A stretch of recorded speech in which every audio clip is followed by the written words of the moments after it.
आज के क्लास में हम लोग बायोलॉजी का तीसरा चैप्टर स्टार्ट करेंगे, मानव जनन। जनन शब्द का मतलब बता दिया गया है कि जनन का मतलब क्या होता है, जीवों का, नए जीवों का निर्माण। जनन का मतलब बता दिया गया है कि इससे जब नए जीवों का निर्माण होता है तो उसी को हम लोग क्या कहते हैं, जनन कहते हैं। लेकिन हम लोग किसके नए जीव का निर्माण के लिए बारे में बात करने जा रहे हैं, तो मानव में। तो मानव में किसी मानव के अंदर किस तरह से बच्चे का निर्माण होता है, उस चीज़ों को हम लोग इस चैप्टर में पढ़ने वाले हैं। ठीक है, इंग्लिश में इसको हम लोग बोलते हैं ह्यूमन रिप्रोडक्शन। तो पहले से हम लोग ये सब चीज़ें जान चुके कि जनन वह प्रक्रिया है जिसके द्वारा जीव अपने जैसे अन्य उर्वरक संतानों के क्या करती है, अपने जैसे ही संतानों का निर्माण करती है। जनन वैसा प्रक्रिया है जिसमें अपने जैसा ही संतानों का क्या करती है, निर्माण करती है। इस प्रकार अपनी संख्या में वो क्या करते हैं, वृद्धि करती है, अपनी संख्या में वृद्धि करते रहती है, अपनी जाति के अस्तित्व को बनाए रखकर उसे विलुप्त होने से क्या करती है, बचाती है। तो अपने जाति को विलुप्त होने से क्या करेगी, ऑब्वियस है कि अगर जनन करना बंद कर दिया जाए तो वो जाति ही क्या हो जाएगा, वो जाति ही विलुप्त हो जाएगा। अगर जनन करना कोई भी जीव अगर जनन करना बंद कर दे तो उसका जाति ही क्या हो जाएगा, विलुप्त हो जाएगा। इसलिए जनन आवश्यक है आबादी को बढ़ाने के लिए। तो हम लोग बोल सकते हैं ये क्या करता है, जनन के माध्यम से हम लोग आबादी में क्या कराते हैं, वृद्धि कराते हैं। ऑब्वियस है कि अगर जनन की प्रक्रिया नहीं होगा तो आबादी में वृद्धि नहीं होगा।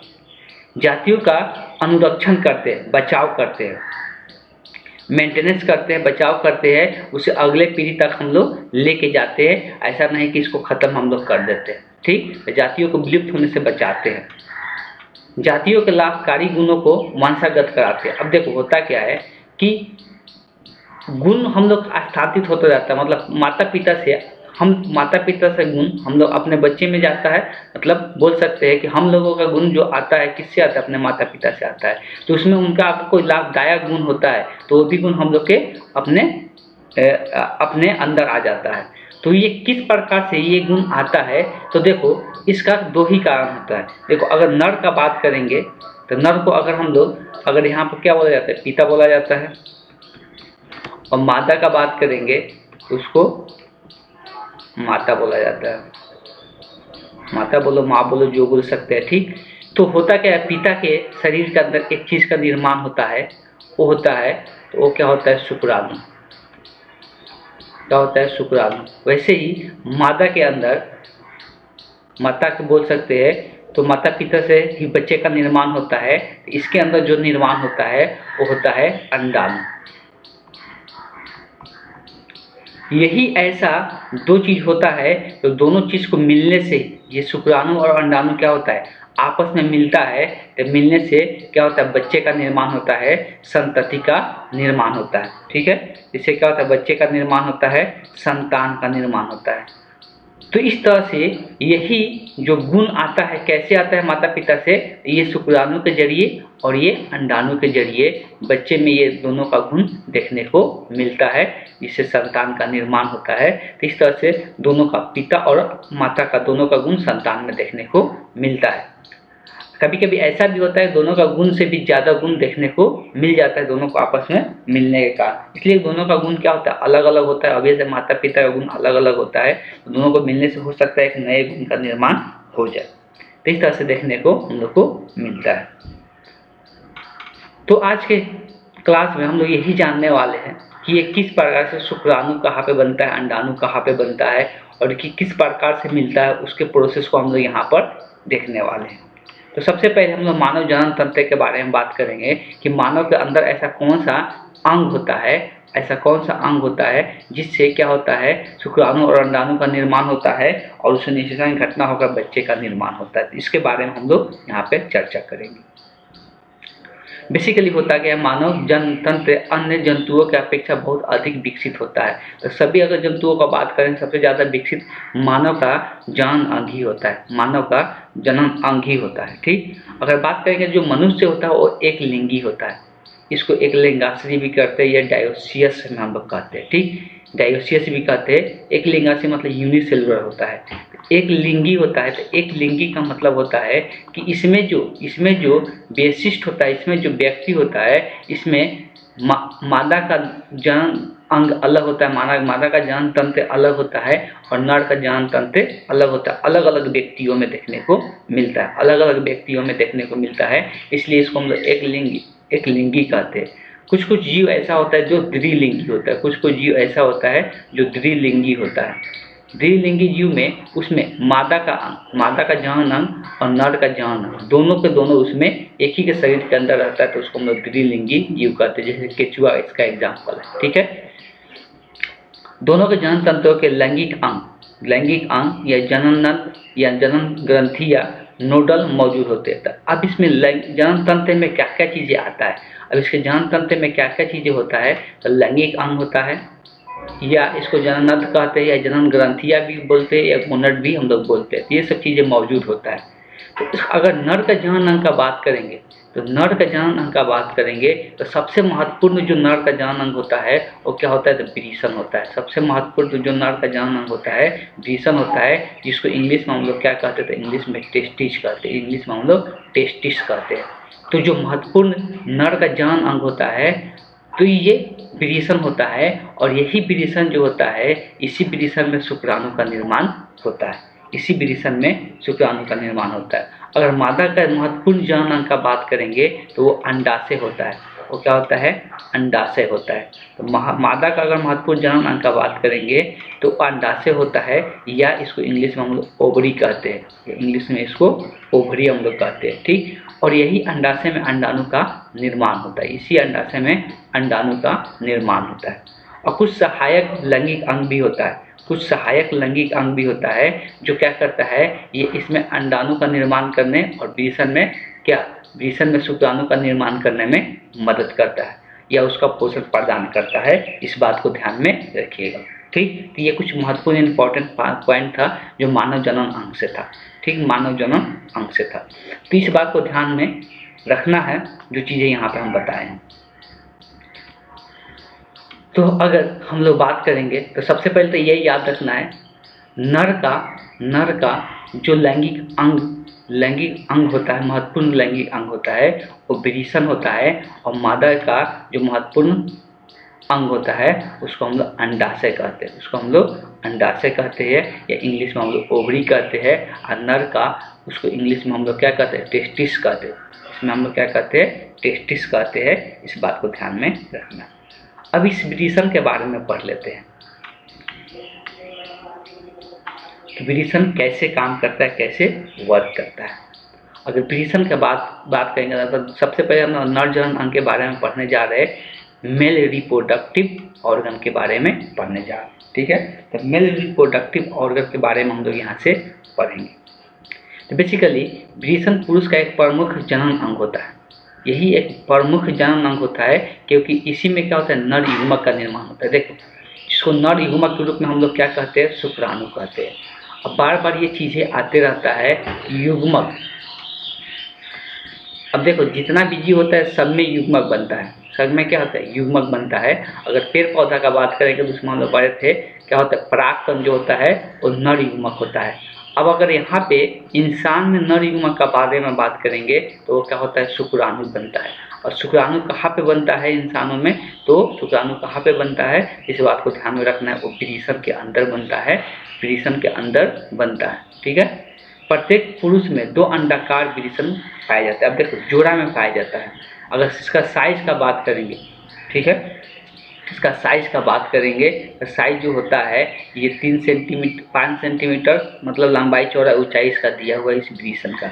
और वृषण जो होता है, वृषण कोश में कहाँ पे रहता है ये वृषण, तो वृषण कोश के अंदर रहता है। कहाँ पे रहता है, वृषण कोश में उदर गुहा के बाहर।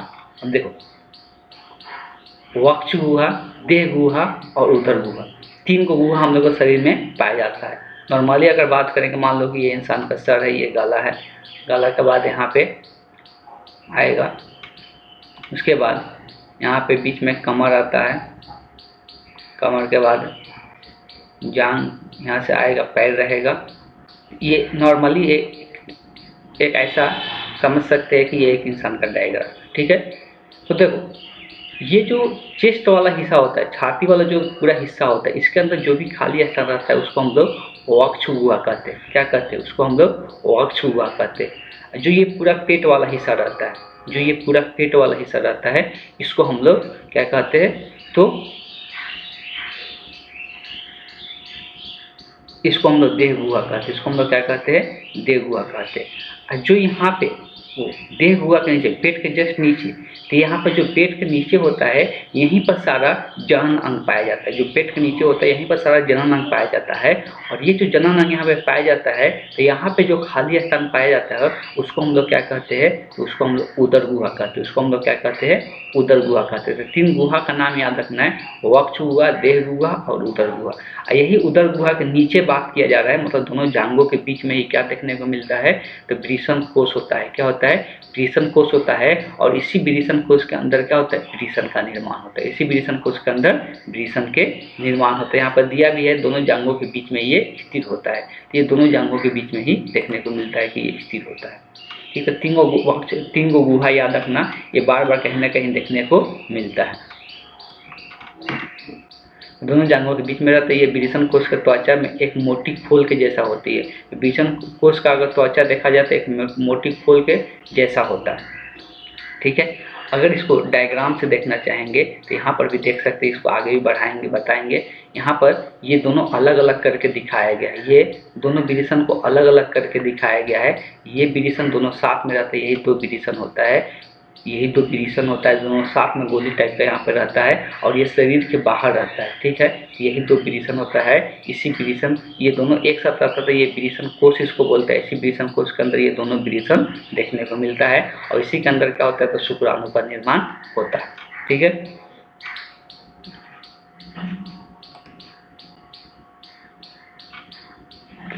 अब इसके आगे इसमें दिया हुआ कि वृषण कोष त्वचा में एक मोटी खोल जैसा होता है। अभी हम तुरंत इसको बताएं कि जन्म लेने के पहले वृषण उदर गुहा से वृषण कोष में एक संकीर्ण मार्ग के द्वारा ऊपर आते हैं। अब देखो, ये जो उदर गुहा के नीचे तक वृषण कोष रहता है। ठीक है, वृषण कोष ये शरीर से कैसे कनेक्टेड रहता है, तो एक संकीर्ण मार्ग होता है, उसी के द्वारा ये जुड़ा हुआ रहता है। और अपने साथ भ्रूणीय वृक्क का मुख्य भाग रुधिर वाहिनियों तथा तंत्रिकाओं के साथ वृषण रज्जु का निर्माण करता है। तो यहाँ पर रज्जु मतलब वही हो गया, एक रास्ते का निर्माण करता है। और वृषण कोष के उदर गुहा के साथ इन वृषण कोष, अब उदर गुहा भी बताया कि जो उदर गुहा होता है उसका वृषण कोष के साथ ये जोड़ने का काम करता है। तो ये जोड़ने का जो काम करता है इसको हम लोग क्या कहते हैं, इगुनल नाल। इसको हम लोग क्या कहते हैं, इगुनल नाल कहते हैं। तो ये किसको जोड़ने का काम करता है, वैसा कि वृषण कोष कहाँ पे, शरीर के बाहर है। और शरीर के बाहर ये उदर गुहा कहाँ है, जस्ट ऊपर में है उसके। तो ऊपर में जब उदर गुहा है, अभी तो पता है जो स्थान उदर गुहा का, तो ये दोनों का जो जोड़ने का काम करता है इगुनल नाल करता है। ठीक है, अगर कभी किसी कारणवश आंत का कोई अंग इगुनल नाल से होते हुए वृषण कोष में आ जाता है। अभी कभी कभी ऐसा भी होता है, जो हम लोग आंत होता है, ठीक है, जो आंत होता है, तो आंत से इगुनल नाल में कभी कभी कोई अंग, कोई वस्तु इसमें आ जाता है, वृषण कोष में आ जाता है। तो इस अवस्था में इगुनल हर्निया कहते हैं। अब देखो, एक हर्निया बीमारी होता है, जो नाम सुने होंगे लोग। तो हर्निया ये, अब जैसा कि ये मेल का पार्ट है, तो अभी से कि ये मेल का पार्ट है, मतलब नर का पार्ट है, तो नर में ही हार्मोनिया बीमारी होता है। तो ये किस कारण से होता है, तब इस बात को ध्यान में रखना है कि ये किस कारण से ये बीमारी हो जाता है। जब क्या होता है, जब आंत से क्या होता है, कोई भी अगर अंग किस में आ जाए, तो इगुनल नाल से होते हुए वृषण कोष में आ जाए। किस में आ जाए, इगुनल नाल से होते हुए वृषण कोष में आ जाता है। तो उस केस में एक बीमारी हो जाता है, जो वृषण कोष फूलने लगता है। उस केस में यहाँ पर इगुनल हार्मोनिया, इसको हम लोग कहते हैं। शल्य चिकित्सा के द्वारा ठीक किया जा सकता है, जो हॉस्पिटलों में इसका इलाज किया जा सकता है। और एक और बात, इंपॉर्टेंट बात याद रखना है, जो वृषण कोष होता है, वृषण कोष का तापमान शुक्राणु के निर्माण के लिए उपयुक्त होते हैं। वृषण का तापमान, अब देखो, शुक्राणु का निर्माण होने के लिए, अब वृषण कोष में शुक्राणु का निर्माण तभी होगा, वृषण कोष में शुक्राणु का निर्माण तभी होगा जब उसका टेम्परेचर हम लोग के शरीर के टेम्परेचर से 2 से 3 डिग्री सेल्सियस क्या हो, कम हो। इसीलिए ये शरीर के बाहर रहता है। हम लोग पढ़ते हैं कि हम लोग का जो शरीर का टेम्परेचर होता है वो कितना होता है, 37 डिग्री सेल्सियस होता है।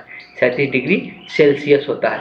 तो अगर वृषण कोश के टेम्परेचर का बात करेंगे तो सर 2 से 3 डिग्री सेल्सियस कम रहता है, या तो 35 डिग्री रहेगा या 34 डिग्री के आसपास देखने को मिलता है, तभी जाके ये शुक्राणु का निर्माण कर पाएगा। अगर जितना टेम्परेचर हम लोग शरीर का रहता है, अगर उतना ही टेम्परेचर किसका हो जाए, अगर उतना ही टेम्परेचर वृषण कोश का हो जाए तो उसमें शुक्राणु का निर्माण नहीं होगा, उसमें शुक्राणु का निर्माण नहीं होगा। इस बात को ध्यान में रखना। अब देखो थोड़ा सा इम्पोर्टेंट पॉइंट हम लोग लिखेंगे, थोड़ा सा इम्पोर्टेंट पॉइंट क्या लिखेंगे उसको यहाँ पे समझ लेना है। सबसे पहले हम लोग क्या पढ़ रहे हैं यहाँ पे, तो नर जनन अंग पढ़ रहे हैं। क्या पढ़ रहे हैं? नर जनन अंग। तो ये हेडिंग के रूप में लिखना है, नर जनन अंग। नर जनन अंग अगर बात करेंगे, नर जनन अंग का अगर बात करेंगे तो अब इसके नीचे कुछ पॉइंट लिखना है जो कि अभी हम यहाँ पे इंडिकेट करने जा रहे हैं। ठीक है, तो इसके नीचे कुछ पॉइंट हम यहाँ पे इंडिकेट करने जा रहे हैं, जिसको शॉर्ट नोट बना के लिखना जरूरी है, उसको याद रखना भी जरूरी है। ठीक, वो इम्पॉर्टेंट है। तो सबसे पहले अगर बात करेंगे तो हम लोग नर जनन अंग में सबसे पहले क्या चीज़ बात कर रहे थे, तो सबसे पहले हम लोग इसमें बात कर रहे थे कि एक क्या होता है, वृषण होता है, एक वृषण होता है। ठीक है, एक क्या होता है, वृषण कोश होता है। इसी वृषण कोश का अगर बात करेंगे, वृषण कोश में क्या होता है सबसे पहले लिख लेते हैं। वृषण कोश के अंदर अगर बात करेंगे तो क्या होता है, 2 वृषण होता है। कितना वृषण होता है? 2 वृषण होता है, 2 वृषण होता है, 2 वृषण होता है। ठीक है, अगर अगला पॉइंट इसमें लिखे, अगर वृषण के बारे में लिखे तो वृषण अगर बात करेंगे तो वृषण जो होता है, इसी वृषण में क्या देखने को मिलता है, तो नर युग्मक बनता है। क्या बनता है? नर युग्मक बनता है। क्या बनता है? तो नर युग्मक बनता है। ये सब पॉइंट लिखते चलना है। और नर युग्मक को ही हम लोग क्या कहते हैं, तो शुक्राणु कहते हैं। नर युग्मक को ही शुक्राणु कहते हैं, नर युग्मक को ही शुक्राणु कहते हैं। ठीक है, अगर हम लोग शुक्राणु का बनने का बात करेंगे, अगर हम लोग शुक्राणु का बनने का बात करेंगे तो शुक्राणु बनने के लिए ध्यान रखना है, शुक्राणु के निर्माण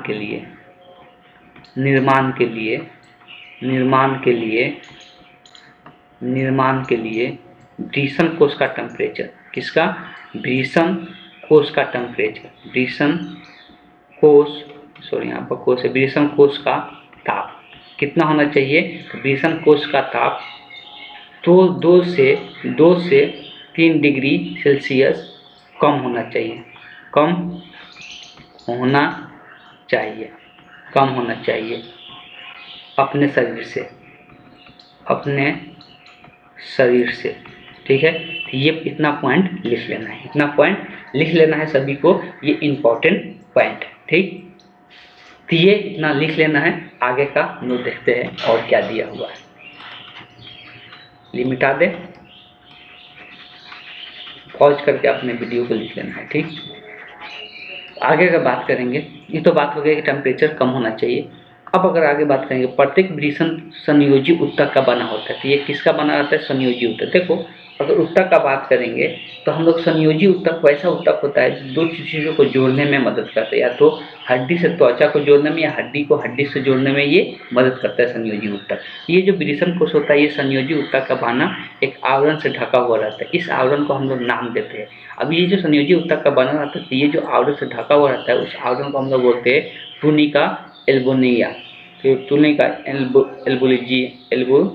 एल्बोजिनिया। ठीक है, इसको हम लोग बोलते हैं ट्यूनिका एल्बोजिनिया। वृषण के अंदर कई सेप्टा बनाता है, मतलब इसमें बहुत सारे सेप्टा का निर्माण करता है। इसे वृषण के कई खंडों में क्या करता है? बांट देता है। ये जो सेप्टा का निर्माण करता है, ये वृषण के कई खंडों में बांटता है। अब प्रत्येक खंड में 2 या 3 कुंडलित नलिकाएं पाई जाती है। अब प्रत्येक खंड में क्या देखने को मिलता है? 2 या 3 कुंडलित नलिकाएं। अब देखो, ये जितना खंड में बांटता है ना, तो प्रत्येक खंड में 2 से 3 कुंडलित नलिकाएं पाई जाती है। इन नलिकाओं को ही हम लोग क्या कहते हैं? शुक्र जनन नलिका कहते हैं। इसको हम लोग क्या कहते हैं? ये हम लोग किसके अंदर का बात कर रहे हैं? ये वृषण के अंदर का बात कर रहे हैं। वृषण कई सेप्टा में बटा हुआ रहता है, कई खंडों में बोल सकते हैं, कई सेप्टा में बटा रहता है। और प्रत्येक खंड में 2 से 3 कुंडलित नलिकाएं पाई जाती है। और जो कुंडलित नलिकाएं होता है उसको हम लोग नाम देते हैं शुक्र जनन नलिका। उसको हम लोग क्या कहते हैं? शुक्र जनन नलिका। शुक्र जनन नलिका इसलिए कहते हैं, इसलिए कि इसी नलिका के अंदर क्या होता है? शुक्राणु का निर्माण होता है। इसी नलिका के अंदर क्या होता है? तो शुक्राणु का निर्माण होता है। इस बात को ध्यान में रखिएगा। तो इसी नलिका के अंदर शुक्राणु का निर्माण होता है। इसका स्ट्रक्चर भी यहाँ पर दिया हुआ है, लेकिन बहुत अच्छे क्लियर स्ट्रक्चर भी नहीं है, इसको दिखना भी कोई ज़रूरी नहीं है। ठीक है, आगे का बात करते हैं। जैसे कि यहाँ पर दिखा सकते हैं हम, ये जो अंदर देख रहे हैं ना, इसमें बहुत सारे शुक्र नलिका का निर्माण होता है। देखो यहाँ पर आके देखेंगे तो यहाँ बहुत सारे पतला पतला सा नलिका निर्माण होती है। वृषण के अंदर का पार्ट को दिखाया जा रहा है। तो वृषण जालिका या शुक्र वाहिका यहाँ पर भी दिया हुआ है, ये शुक्र वाहिका का भी बोल सकते हैं। तो यहाँ पर बहुत सारे नली होता है।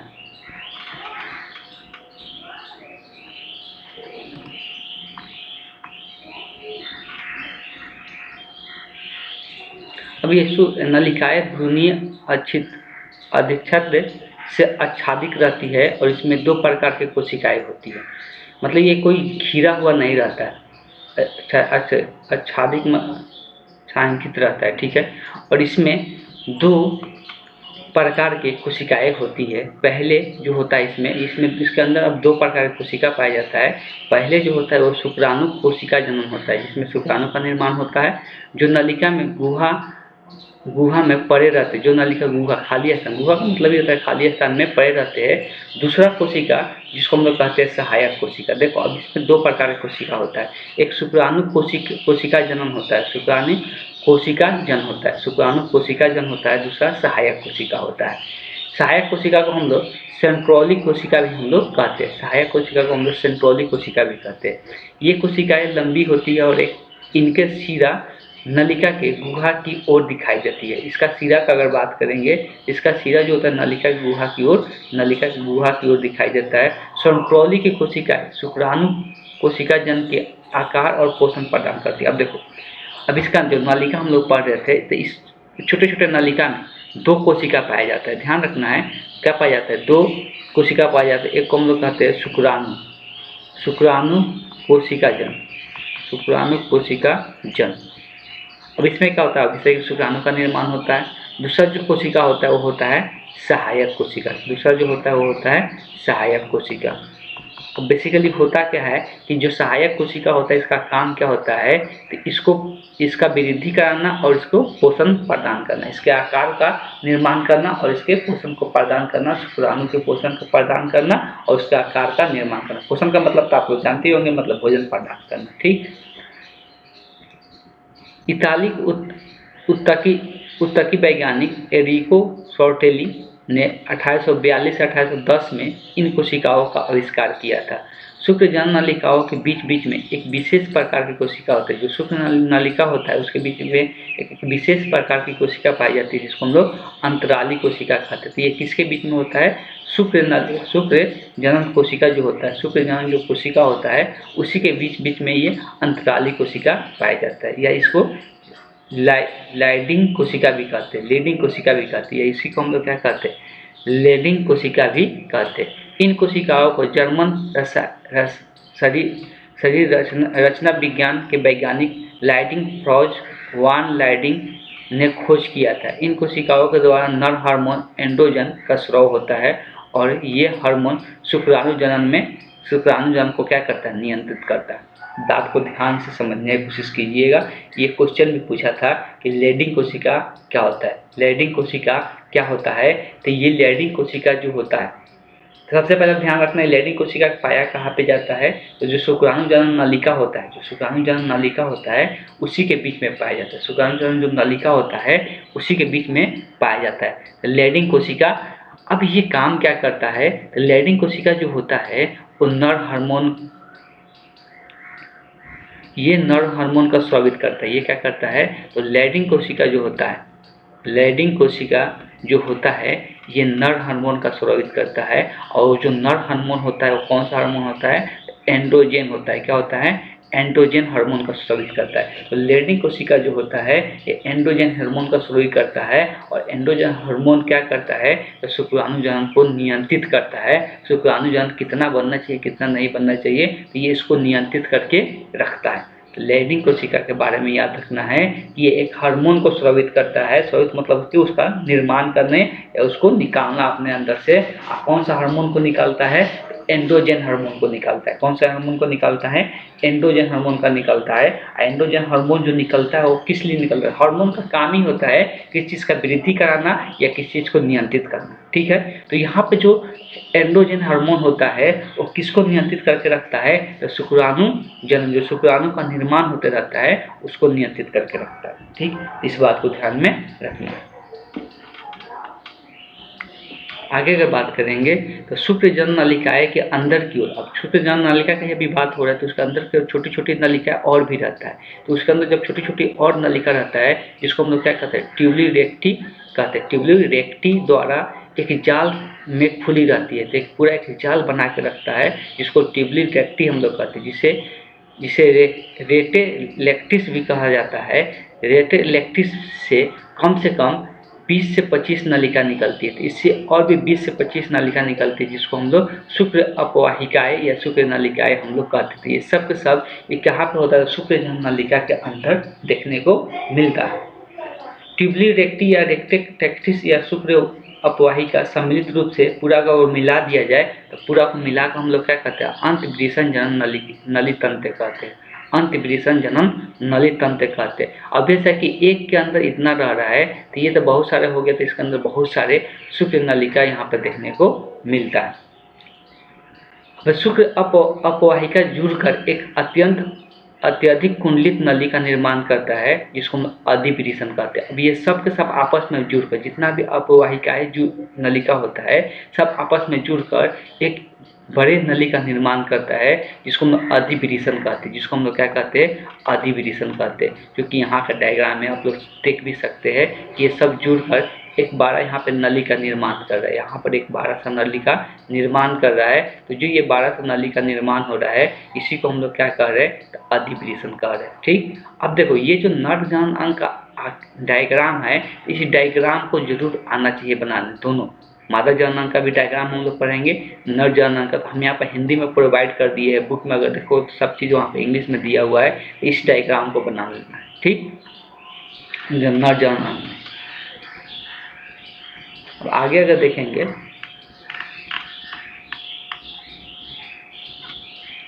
अधिवृषण नली लगभग 6 मीटर लंबी कुंडलित नली होती है। तो जो अधिवृषण का जो अभी नली दिखा है उसका अगर लंबाई का बात करेंगे तो ये 6 मीटर होता है। तो ये सीधा नहीं रहता है, मुड़ा हुआ रहता है, इसलिए 6 मीटर उसमें एडजस्ट कर जाता है। जो कसी हुई रूप में, कैसा कसी हुई रूप में, मतलब ऐसा कस के इसके ऊपर ऐसे चढ़ाया हुआ रहता है, कसी हुई रूप में वृषण के भीतरी किनारों पर लगी रहती है। इसका अधिवृषण या एपिडाइमेसिस भी हम लोग कहते हैं। इसको अधिवृषण कहे या एपिडाइमेसिस भी हम लोग कहते हैं। ये घोड़े की नाल की आकार की होती है। घोड़े का जो नाल होता है उसी प्रकार का इसका आकृति होता है। इससे एक नलिका निकलती है। अब इससे एक नलिका निकलता है, वास डिफरेंस बोलते हैं या इसे शुक्रवाहिनी हम लोग कहते हैं। ये करीब कितना सेंटीमीटर होता है? तो 25 सेंटीमीटर होता है, जो कि ये बाहर के रास्ता में लेके जाता है। यहाँ से देख सकते हैं क्लियरली, आप तो यहाँ से देख सकते हैं डायग्राम में कि यहाँ से अब एक शुक्रवाहिका निकल रहा है। देख सकते हैं यहाँ पे ये शुक्रवाहिका निकल रहा है जो जाके इधर आके जुड़ रहा है। ठीक है, जो वक्ष गुहा अभी हम लोग बोले थे, कौन सा? इसको उदर गुहा। तो ये उदर गुहा में जाकर जोड़ने का काम कर रहा है। यहाँ से देख सकते हैं ये शुक्रवाहिका है। ये क्या है? यही शुक्रवाहिका है। तो इसके अंदर से, ये वृषण के अंदर से ही ये नली निकलता है और यहाँ नली निकलकर शुक्रवाहिका नली यहाँ से इसके आके, और इधर से देख सकते हैं यहाँ पर मूत्रवाहिनी भी होता है। मूत्रवाहिनी हम लोग पढ़े थे कि ब्रिक वाला जो होता है, यहाँ पर ब्रिक का जो स्ट्रक्चर होता था तो ब्रिक से ही एक नली आता था जो कहाँ पे आकर जुड़ता था? तो मूत्रवाहिनी में आकर जुड़ता था।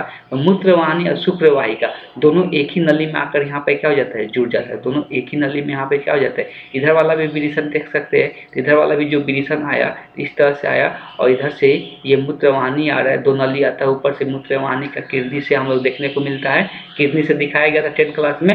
ये दो नली आता है और दोनों नली आपस में यहाँ पे आके क्या होता है? मिलता है। आपस में यहाँ पे आके क्या होता है? मिलता है। ठीक है, तो शुक्रवाहक बोलेंगे, शुक्रवाहिका हम लोग कहेंगे, और मूत्रवाहिनी दोनों नली आपस में आके मिलता है। मूत्रवाहिनी नली ऊपर से आता है किडनी की ओर से और ये शुक्रवाहक नली नीचे से आता है जो वृषण होता है, इस वृषण से होके ये आता है।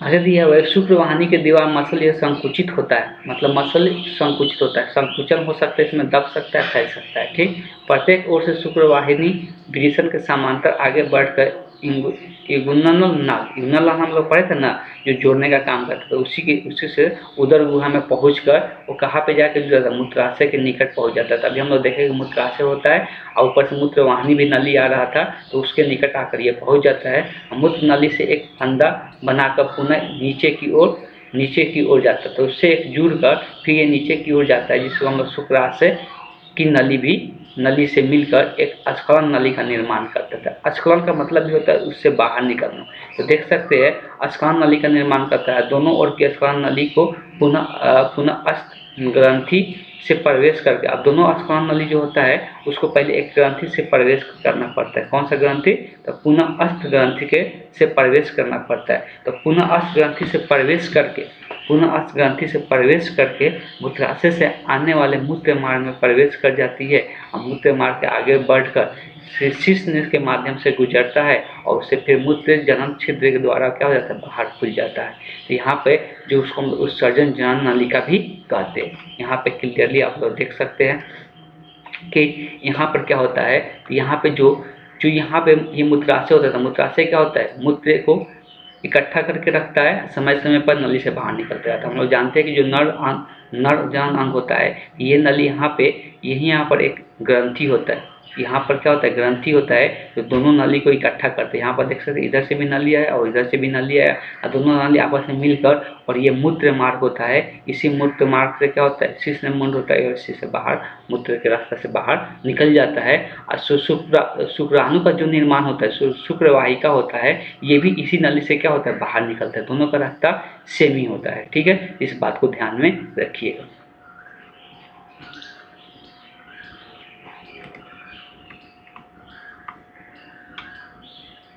अब जो यहाँ पे जो ग्रंथि होता है, पुनः अस्त ग्रंथि और या प्रोस्टेट ग्रंथि, ये दोनों का काम क्या होता है उसको थोड़ा सा हम लोग यहाँ पर देखेंगे कि ये दोनों का काम क्या देखने को हम लोग को मिलता है।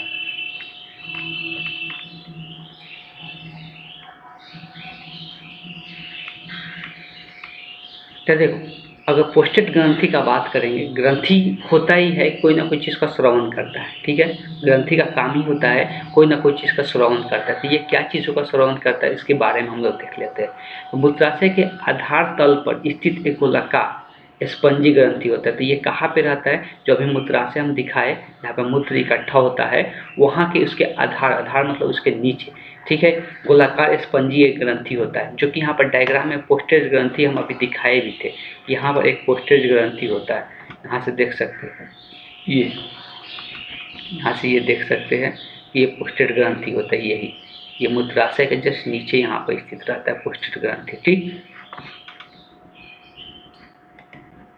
अगर बात करेंगे तो वही स्पंजी ग्रंथि जो नलिका के द्वारा मूत्र मार्ग से वो जाकर खुलती है, जो भागपूर्ण अस्त ग्रंथि के बीच से होकर गुजरता है।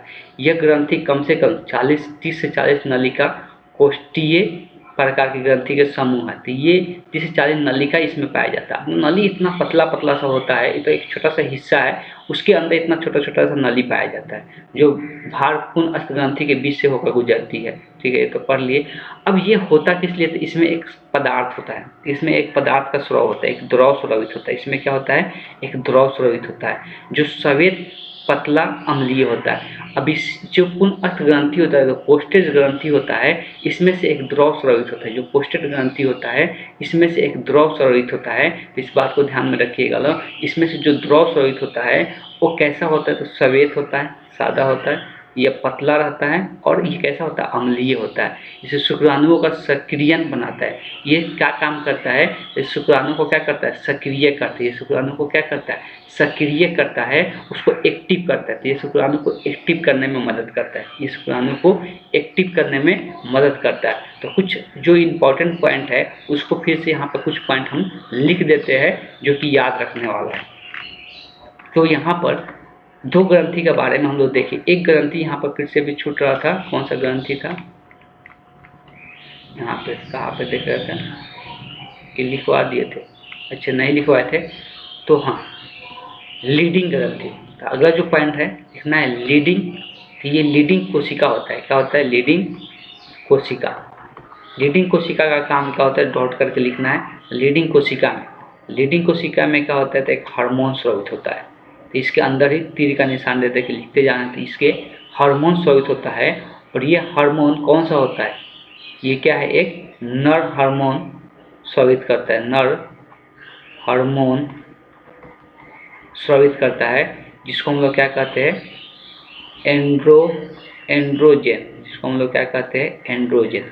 अब अगला जो पॉइंट लिखना है, जो एंड्रोजन होता है ना, इसका काम क्या होता है? जो एंड्रोजन हार्मोन होता है, एक प्रकार का यही याद रखना कि ये हार्मोन होता है।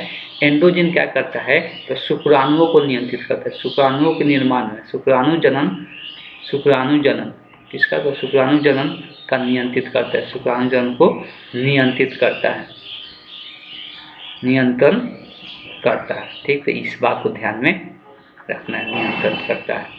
एंड्रोजन हार्मोन का काम करता है शुक्राणु जनन को नियंत्रित करना। दूसरा ग्रंथि जो होता है, तो यहाँ पे एक और इम्पोर्टेंट पॉइंट निकल के आता है। दूसरा जो ग्रंथि होता है वो होता है, उसको हम पोस्टेड ग्रंथि कहते हैं या पुनः अस्त ग्रंथि कहते हैं। तो दोनों को नाम से जानेंगे, पुनः अस्त ग्रंथि, या इसको हम लोग क्या कहते हैं? पोस्टेड ग्रंथि कहते हैं। क्या कहते हैं? पोस्टेड ग्रंथि कहते हैं। पोस्टेड ग्रंथि हम लोग कहते हैं। तो पुनः अस्त ग्रंथि या इसको हम लोग पोस्टेड ग्रंथि के नाम से जानते हैं। अब इसका काम क्या होता है? तो इस बात को ध्यान में रखना है। इसका जो काम होता है, इसका काम क्या होता है, तो उसको लिख लेते हैं। इसका काम होता है शुक्राणुओं को सक्रिय बनाना। काम जरूर याद रखना है। ये क्या करता है? शुक्राणुओं को सक्रिय बनाता है। शुक्राणुओं को सक्रिय बनाना।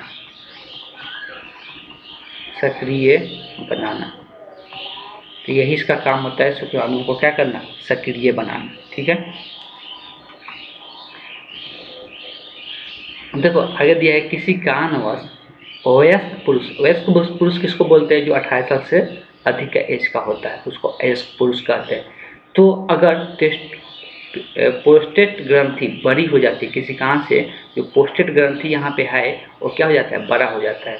तो मूत्र मार्ग में क्या हो जाता है? रुकावट उत्पन्न हो जाता है। जो मूत्र मार्ग में क्या हो जाता है? रुकावट। जो मूत्र मार्ग था या अभी उसके नीचे है, तो अगर बड़ा होगा तो मूत्र मार्ग में रुकावट उत्पन्न हो जाता है, जिसके फलस्वरूप पेशाब करने में क्या होने लगता है? कष्ट होने लगता है। कभी कभी मूत्र मार्ग बंद भी हो जाता है। इस अवस्था में शल्य क्रिया द्वारा पोस्टेट ग्रंथि को निकाल कर हटा दिया जाता है। इस अवस्था में क्या किया जाता है? पोस्टेट जो ग्रंथि होता है इसको काट के हटा दिया जाता है। जब ऐसा होता है तब हॉस्पिटल में जाने के बाद इसका इलाज इसी प्रकार से होता है, अगर वो बड़ा हो जाता है तब। अब जो शुक्राशय नली होता है, जो शुक्राणु नलिका हम लोग बोल रहे थे, शुक्राशय जो नली होता है एक लंबी मसल थैली के आकार की संरचना होता है। जो शुक्राणुओं को सक्रिय करने वाले पदार्थ को, उसको स्रावित करता है। और ये पदार्थ साइट्रेट, फ्रुक्टोज और इनोसिटोल इत्यादि पाया जाता है। जो ये सब पदार्थों को ये क्या करता है? सक्रिय करता है। इस बात को ध्यान में रखिएगा। अब यहाँ पे एक और ग्रंथि का बात हो रहा है। इस ग्रंथि को देख लेते हैं कि ये क्या काम करता है।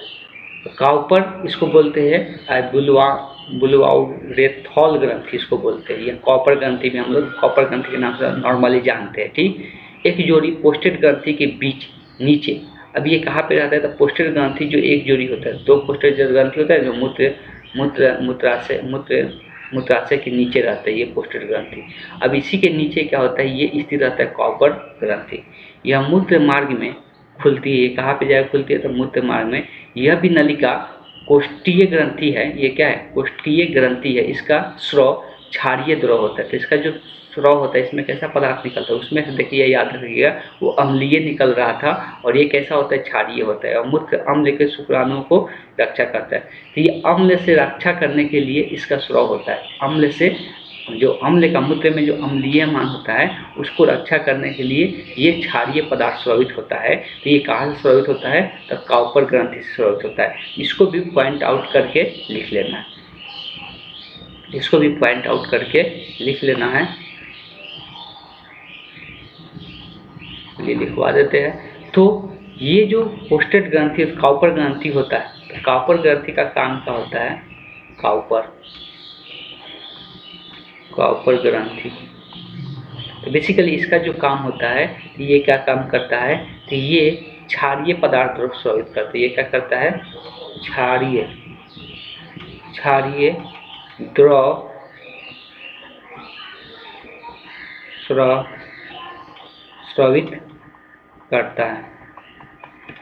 स्रावित करता है, जो मूत्र के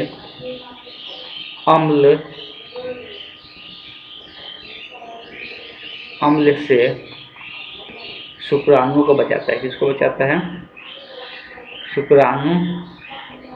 शुक्राणुओं की रक्षा करता है। देखो, रक्षा करने का मतलब ये है, शुक्राणु से अगर अम्लीय पदार्थ मिल जाएगा तो शुक्राणु क्या हो जाएगा? नष्ट हो जाएगा, खराब हो जाएगा। इसीलिए ये अम्लीय पदार्थ, क्षारीय पदार्थ स्रावित करके उस अम्ल को खत्म करता है और ये शुक्राणु में कोई अम्लीय पदार्थ को आने नहीं देता है। अब देखो, उसके आगे जो सबसे लास्ट पॉइंट होता है, शिश्न होता है, जो बहुत नाजुक त्वचा का होता है, जिसको हम लोग शिश्न मुंड भी सबसे लास्ट वाला पार्ट को हम लोग शिश्न मुंड भी कहते हैं, जो आकृतिक में भी यहाँ पे देख सकते हैं। जो ये शिश्न मुंड है, इसी को हम लोग शिश्न कहते हैं। यहाँ पे जो दिख रहा है आकृति में, दिख रहा है,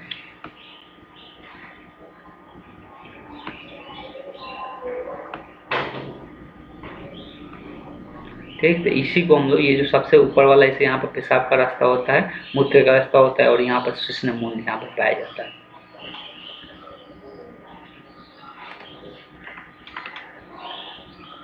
आगे दिया हुआ है कि अब शुक्राणु शुक्रजनन नलिका में विकसित हो जाता है, सूक्ष्म अगुणित। अब देखो, एक और चीज याद रखना है, जो ये शुक्राणु होता है ना, शुक्राणु को जो निर्माण होता है ना, वो अगुणित होता है। इसके आगे हम लोग चर्चा भी करेंगे। ये गुणित नहीं होता, ये अगुणित होता है जो शुक्राणु बनता है। तो ये नर युग्मक होता है, नर युग्मक जो बनता है वो अगुणित होता है, वो द्विगुणित नहीं होता है। अब देखो, वीर्य क्या होता है? बेसिकली वीर्य क्या होता है?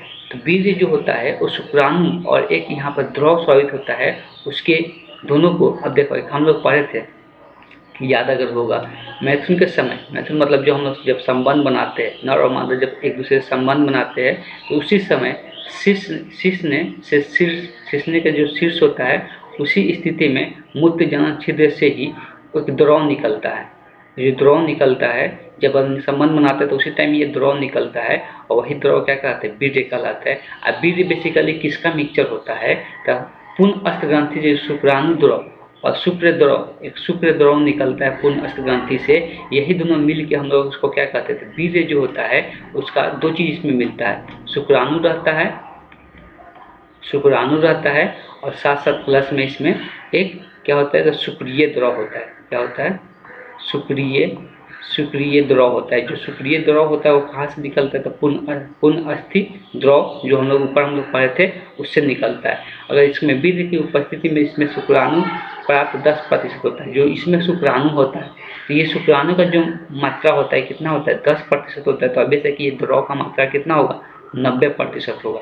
इस द्रव का मात्रा 90% होगा। इस द्रव को और भी नाम से हम लोग जानते हैं, सेमिनल प्लेज्मा के नाम से भी हम लोग जानते हैं। शुक्रिय जीव द्रव की इसको हम लोग बोलते हैं। तो इसको और भी अलग अलग नामों से जानते हैं। और ये वीर्य शरीर से बाहर निकलता है। तो वीर्य शरीर से बाहर किस तरह निकलता है? जहाँ से मूत्र बाहर निकलता है, वहीं से वीर्य भी बाहर निकलता है। ये कब निकलता है? जब नर और मादा एक दूसरे से संबंध बनाते हैं तब। और ये वीर्य निकल के किसका? मादा के शरीर में चला जाता है। यही जो शुक्राणु क्या होता है? यही शुक्राणु मादा के शरीर में चला जाता है। ठीक है, क्लियर है? आगे हम लोग देखेंगे। तो अब यहाँ पर सबका काम दिया हुआ है शॉर्ट नोट करके। ऐसे सबका काम हम लोग पढ़ चुके हैं, इसको दोबारा बताने की जरूरत नहीं। आप लोग यहाँ पर याद रखने के लिए थोड़ा बहुत इसको फिर से वापस देख सकते हैं। यहाँ पर दिया भी है, शिश्न जो होता है शुक्र के शरीर में बाहर निकलकर कहाँ पर मादा की योनि के भीतर भेजा जाता है और मादा की योनि के शरीर में चला जाता है। ठीक है, तो ये प्रोसेस हम लोग आगे और भी देखेंगे। और ये जो पोस्टेड पूर्ण अर्थ ग्रंथि होता है तभी बताया था, इसमें से एक द्रव स्रावित होता है, ये शुक्रिय द्रव। ये शुक्रिय द्रव में एक क्या होता है, एक विशेष प्रकार के गंध उत्पन्न करता है। ये क्या करता है, तो एक विशेष प्रकार के गंध उत्पन्न करता है। शुक्राशय, जो शुक्राणु होता है, जो शुक्राशय होता है, वो पदार्थ जब स्रावित होता है तो वहाँ पे एक चिपचिपा टाइप का पदार्थ उसमें स्रावित मिल जाता है। जो शुक्राणु के अंदर एक चिपचिपा टाइप का पदार्थ भी मिला हुआ रहता है, इस बात को ध्यान में रखिएगा। ठीक, ये सब कुछ शॉर्ट नोट करके दे दिया है याद रखने के लिए। जितना चीज़ लिखवाए यहाँ ये भी पॉइंट याद रख लेना है वीर्य के बारे में। वीर्य जो होता है शुक्राणु और शुक्रिय द्रव के मिलन से बनता है, जिसमें शुक्राणु 10% रहता है, जो शुक्रिय द्रव होता है वो कितना प्रतिशत होता है, 90% होता है। इस बात को ध्यान में रखिएगा। ठीक, तो आगे क्लास जो होगा वो नर जनन अंग के बारे में होगा। तो ये हम लोग जितना भी डिटेल पढ़े ये किसमें पढ़े, नर जनन अंग के बारे में पढ़े। आगे का जो क्लास होगा वो मादा जनन अंग के बारे में हम लोग पढ़ेंगे। ठीक, ये सारा डिटेल जो हम लोग पढ़े किसके बारे में पढ़े, नर जनन के बारे में। बार बार बोलते आ रहे, जो भी शॉर्ट नोट लिखवा रहे हो सारा शॉर्ट नोट इंपॉर्टेंट है, वो सब एग्जाम में पूछा जाता है, इसीलिए हम लिखवा रहे हैं। इस बात को ध्यान में रखिएगा लोग कि वो शॉर्ट नोट जरूर लिख लीजिएगा। ठीक, आगे क्लास में हम लोग मादा जनन अंग के बारे में पढ़ेंगे। तो आज की क्लास में यहीं पर एंड करते हैं।